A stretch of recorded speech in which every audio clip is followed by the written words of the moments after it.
안녕하십니까. 사회복지학개론 필기노트 강의 들어갑니다. 앞에서 OT 한 20분 정도 했고요. 이제 본 강의로 들어가도록 하겠습니다. 2021년 개정판 강의입니다.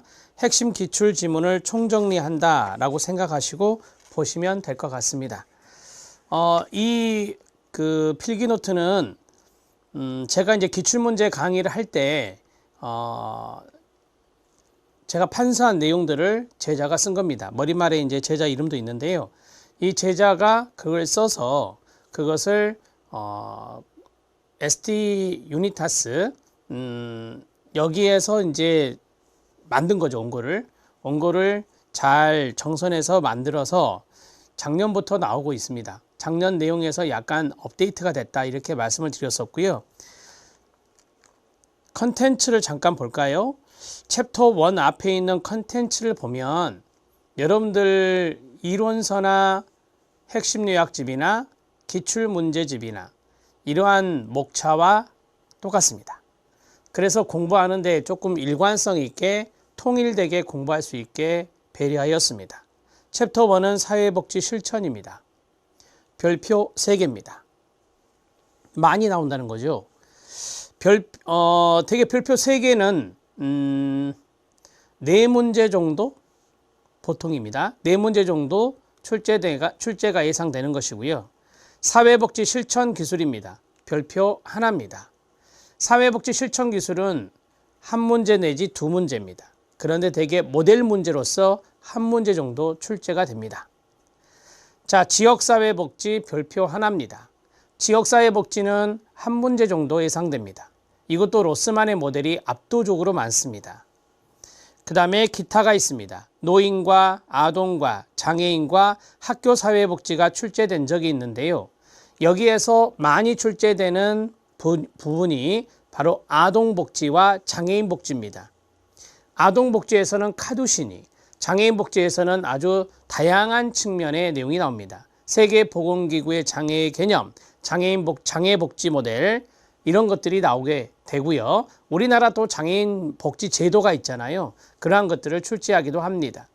그래서 노인의 별표 1, 장애인의 별표 1입니다. 자, 그 다음에 사회복지 정책 가장 중요하죠. 별표 5개입니다. 사회복지 정책은 제가 계속 말씀드렸지만 단독으로 해서 9문제 정도가 출제될 수 있습니다.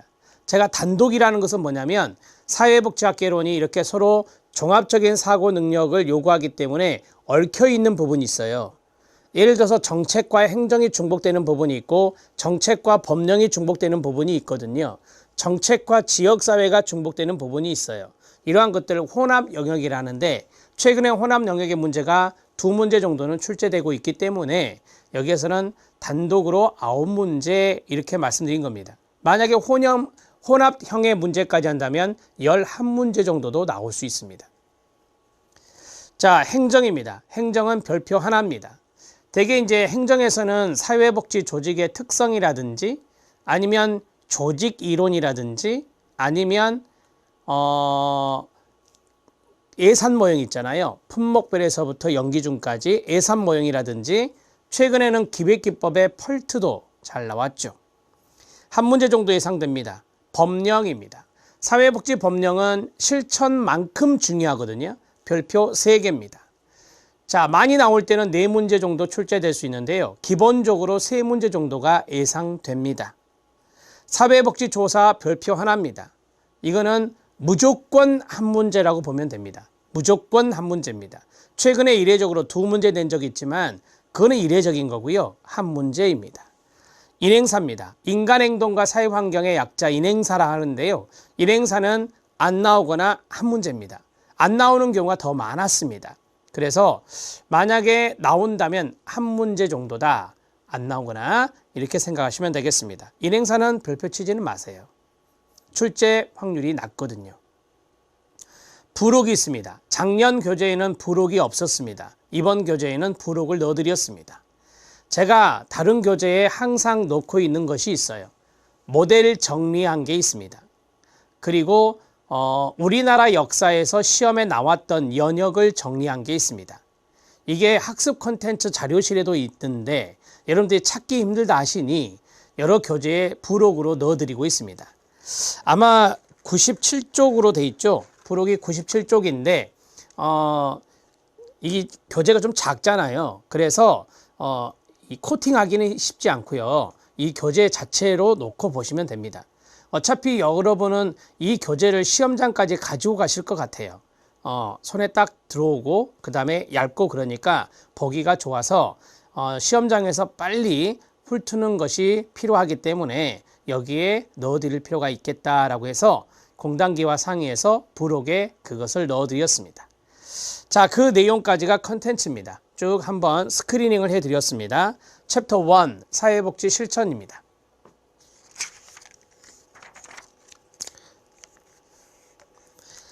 원래는 일요일 날 이 사회복지 학개론의 필기노트 개강을 하기로 했습니다. 그런데 이제 제가 곰곰이 생각을 해본 것 중에 가장 크게 작용했던 것이 바로 마스크 착용과 수업이었습니다. 일요일 날 4번 하는데 일요일 날 한 번 할 때 7시간을 하거든요. 그러면 제가 80이나 94에 마스크를 쓰고 그걸 안 쓰면 이 교육지원청의 감사에 걸려서 만약에 걸린다고 가정했을 때 첫 번째는 학원 정지, 학원의 영업 정지, 그 다음에 두 번째로는 이 개별적으로 주어지는 과태료 처분입니다. 자, 이러한 것들이 무서워서 그런 것은 아니고요. 마스크를 쓰고 하게 되면 여러분들이 이제 동영상으로 많이 보실 건데 입모양을 못 보시기 때문에 의사 전달이 어려워요. 저도 동영상 강의를 많이 봤습니다. 자격증 시험 준비하면서 의사 전달이 안 되면 다시 앞으로 커서를 옮기잖아요. 그걸 옮겨서 다시 보는 게 정말 짜증스러웠어요. 다시 들어서 놓치면 또 다시 앞으로 하고 이런 노력을 여러분들이 안 할 수 있게 하는 게 더 낫겠다라는 생각을 했습니다. 그래서 실제 강의를 신청했던 이 제자들에게는 좀 미안한 마음이 있어서 최근에 같이 모임을 갖고 식사도 하고 상담도 했습니다. 의사 전달을 잘해서 지금 시간과의 싸움인데 그 시간을 여러분들한테 제가 도움이 되지는 못할 망정 좀 뺏기는 좀 그렇잖아요. 그래서 제가 실강을 과감하게 폐강을 했습니다. 그런데 모르겠어요. 이거는 좋은 일은 아닌데 지금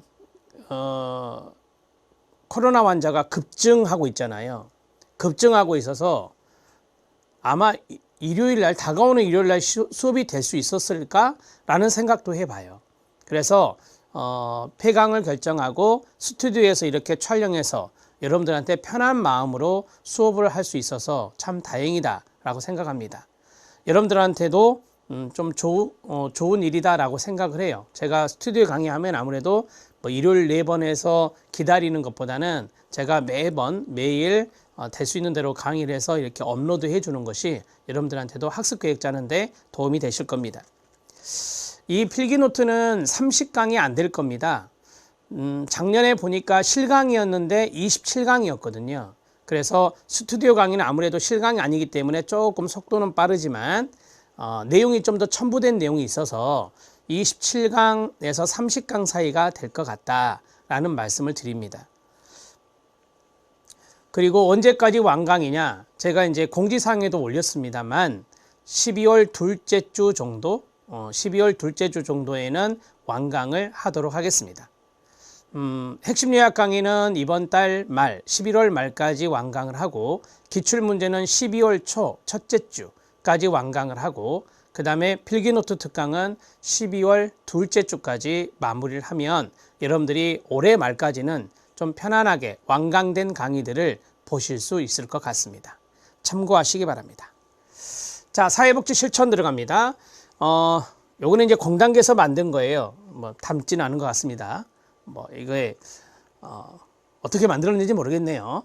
어찌 됐든 실천은 쉽답니다. 만점 기원 힘내세요. 아자아자 파이팅이라고 써봤습니다. 이거는 뭐 작년 거와 똑같은데 실천 문제가 어렵게 나온 적이 별로 없어요. 그래서 실천은 쉽다라는 생각을 먼저 가지세요.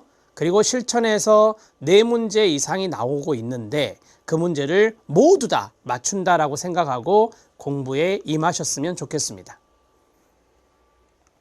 챕터 1의 사회복지 실천의 첫 번째는 사회복지사의 역할입니다. 이게 사회복지사라는 약자입니다. worker. 자, 사회복지사의 역할적인 부분을 냈는데요. 자, 앞에 보면 조력자, 중개자, 중재자, 교육자, 조정자, 옹호자, 연구자, 학자가 있습니다. 여기에 유독 별표 하나 딱 들어간 게 뭐냐면 옹호자입니다. 이 옹호자가 가장 많이 출제가 되더라고요. 그래서 옹호자는 여러분들이 제가 어떤 거 준비하라고 말씀드렸죠? OT에서 형광펜으로 밑줄 쫙 그으시면 돼요. 이럴 때 이제 형광펜이 필요한 거예요, 여러분. 자, 조력자. 이거 다 시험에 나온 겁니다. 모두 다 시험에 나온 거예요. 연구자, 학자까지 시험에 출제가 된 겁니다. 핵심, 기출 지문의 어떤 핵심 내용을 전달하는 거니까.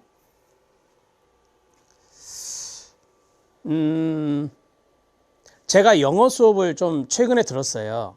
근데 그 교수님의 말씀 중에 말을 하면 입력이 잘 된다는 거죠. 영어도 외울 게 많잖아요. 그래서 따라하세요 라고 하는 것을 많이 하시더라고요. 근데 여러분들이 지금 독서실에서 공부한다. 따라하기 힘들잖아요. 왜냐하면 옆에 사람한테 방해가 되니까.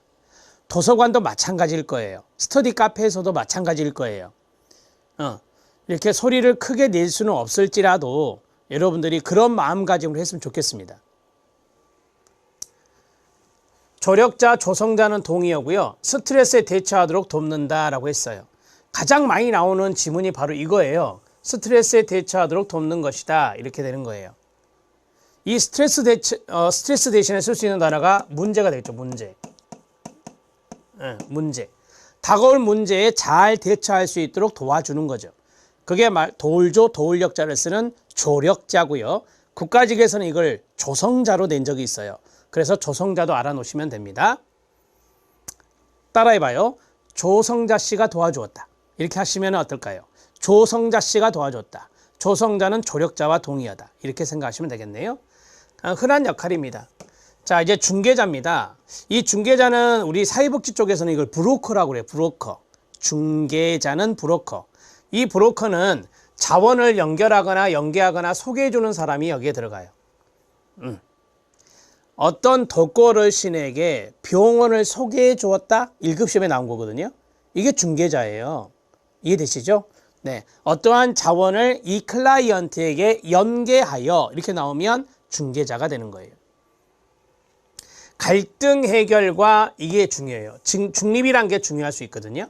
갈등을 해결하는데 이쪽과 이쪽의 갈등을 해결하는데 나는 중립에 있는 거예요. 사회복지사는. 그게 바로 중재자라고 해요. 사회복지 쪽에서 중재자는 메디에이터라고 해요. 영어로는. 자, 그러면 CF 이런 것들이 이제 좀 적어졌으면 좋겠어요. 그 공간에. 그런데 보시면 검정색이 많잖아요. 그러니까 빨간색 하나 준비하시라 한 것이 이것 때문에 그런 거예요. 협상가가 있어요. 협상가. 네고시에이터라고 하는 협상가가 있는데 협상가도 갈등을 해결하는 거예요. 갈등을 해결하는데 여기는 클라이언트 편에 서는 거예요. 클라이언트 편에 서서 이렇게 되는 거죠. 자, 지문을 읽었는데 클라이언트 편에 서서 갈등을 해결해 줬대요. 사회복지사가. 그럼 이거는 중재자가 아닌 거예요. 협상가라고 하는 거죠. 근데 아직까지 이 협상가는 우리 시험에 나온 적이 없습니다. 교육자입니다. 교사라고도 하고요. 자, 가르침이라고 하는 거. 이거는 이제 예를 들어 시험에는 가르친다 이런 식으로 나오겠죠. 그 다음에 정보 제공. 최근에 이제 이게 출제된 걸로 저 기억하고 있거든요. 훈련이라고 하는 거. 훈련. 사회기술 훈련을 실시했다. 대인관계 훈련을 실시했다. 훈련. 이거는 교육자가 되는 거예요. 아주 쉽게 설명해 드릴까요? 교육훈련 이렇게 외우시면 돼요. 교육훈련 이렇게 외우시면 돼요. 교육훈련 이렇게 정리하세요. 아, 훈련 나오면 교육자구나. 정리가 됐죠? 정보를 제공하는 것도 당연히 가르쳐주는 거니까 이제 교육자가 되는 겁니다. 자, 이 조정자가 있는데요. 중복 조정 시의 적절이 있어요. 여러분, 이 시의 적절이란 것이 우리 시험에 나온 거거든요. 그런데 시의 적절하게, 시의 적절하게 조정한다. 이게 들어있었어요. 이게 조정자가 되는 거예요. 조정자가 되는 거예요. 기출지문 보면 이게 지문 하나로 쫙 깔려 있어요. 근데 앞에 제가 중복이라는 단어를 썼어요. 중복. 한마디로 말씀드리면요. 서비스가 중복되어 들어가잖아요. 그러면 이거는 시적절하지 않다라고 말을 해요. 시적절하지 않다. 중복적으로 들어가고 있네 라고 하는 거죠. 그래서 중복되지 않게 조정하는 역할. 그게 바로 조정자라고 합니다. 이 조정자를 영어로 코디네이터라고 해요. 코디네이터. 이거는 이제 사례 시험으로 나온 건데 한번 들어보세요. 사례관리팀장이 쭉 이렇게 서비스를 제공하고 있는 것들을 점검을 해봤어요. 점검을 해보고 있는데 중복 제공되고 있는 거예요. 그래서 이 중복 제공되어 있는 것을 조정하였어요. 그러면 조정자 역할을 한 거예요. 이해되죠? 네. 그래서 중복이라는 단어가 나오면 조정자 생각해 주세요. 옹호자입니다. 옹호자는 중요하다 했어요. 옹호자 같이 읽어요. 시작. 사회, 정의, 권리 유지, 정당성 주장, 대변.